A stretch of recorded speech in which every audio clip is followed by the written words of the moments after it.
Bienvenue sous l'arbre de mamie, là où ta mamie préférée te raconte ses histoires, pour t'aider à grandir, mon enfant. Aujourd'hui, nous allons parler de quelque chose de précieux, ce silence rempli d'attente, et cette petite déception qui s'installe quand l'autre, malheureusement, ne devine pas. Tu lui envoies des signaux, n'est-ce pas? Tu es une experte en la matière. C'est un soupir un peu plus appuyé en faisant la vaisselle.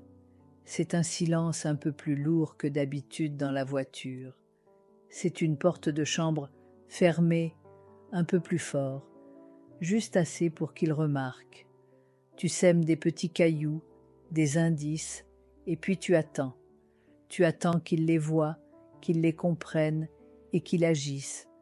Tu as eu une journée difficile, tu te sens seul ou triste, et tu voudrais tellement qu'il le voie dans tes yeux, qu'il pose sa main sur la tienne et qu'il te demande « Qu'est-ce qui ne va pas, mon amour?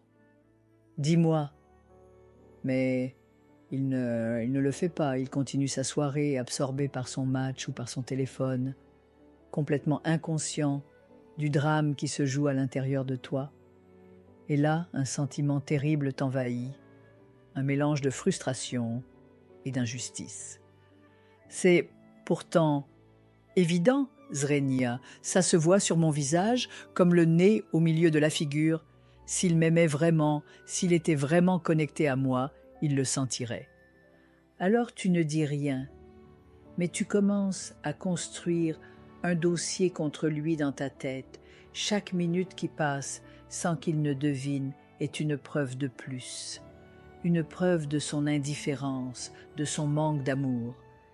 Et tu te refuses à dire simplement « Je suis triste, j'ai besoin d'un câlin ». Pourquoi? Parce que dans ta tête, si tu dois le demander, ça ne compte plus. Le cadeau perd toute sa magie. Le vrai cadeau, la vraie preuve d'amour, ce serait qu'il devine tout seul. Ma chérie, écoute bien ta vieille mamie. Ce désir fou qu'il lise dans tes pensées, ce n'est pas un caprice de princesse. C'est le rêve secret et douloureux de l'enfant qui n'a jamais été vraiment entendu. Quand tu étais petite, peut-être que tes besoins et tes émotions n'avaient pas leur place. Quand tu disais « j'ai peur », on te répondait « il n'y a pas de raison d'avoir peur ».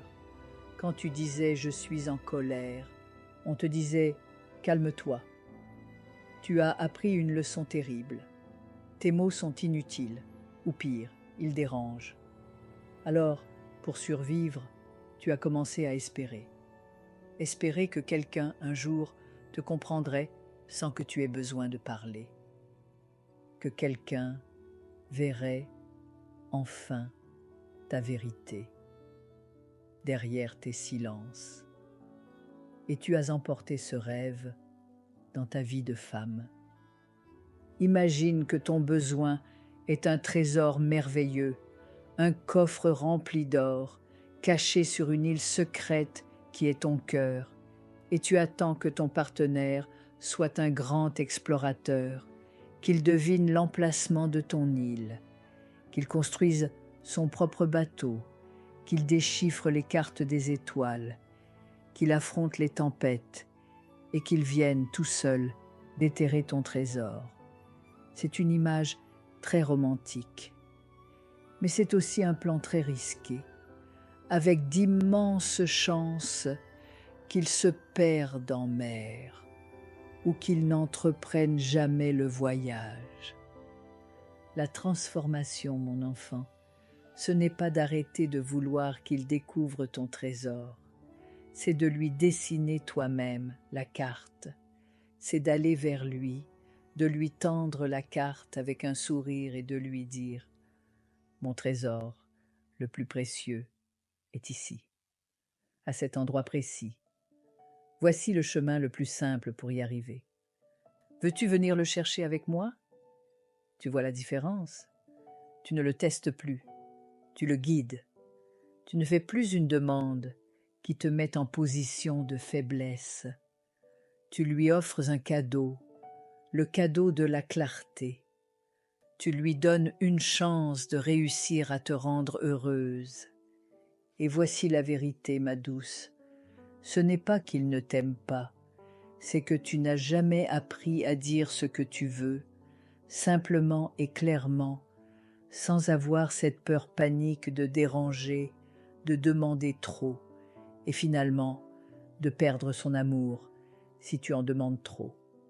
Tu préfères le silence, car il te protège du risque d'un non. Mais le silence te garantit aussi de ne presque jamais recevoir ce que ton cœur désire le plus au monde. Ton désir d'être comprise est le plus beau qui soit, mais ton partenaire n'est pas télépathe. Le plus grand acte d'amour et de confiance que tu puisses lui faire, c'est de lui dire « Voici mon cœur, voici ce dont il a besoin maintenant. Es-tu là pour l'entendre ?» Si tu te reconnais dans cette femme qui attend qu'on lise dans ses pensées, si tu es fatigué de jouer aux devinettes, viens partager en commentaire, si tu l'oses, une seule petite chose que tu aimerais demander clairement cette semaine. J'ai besoin d'un compliment sincère. J'ai besoin d'une soirée tranquille, juste tous les deux. J'ai besoin que tu m'écoutes 5 minutes sans chercher de solution. Nommer ton besoin, c'est déjà commencer à te donner le droit de le voir comblé. C'était la leçon du jour. Je te dis à très vite, mon petit trésor. Sous l'arbre de mamie, là où les vérités prennent racine,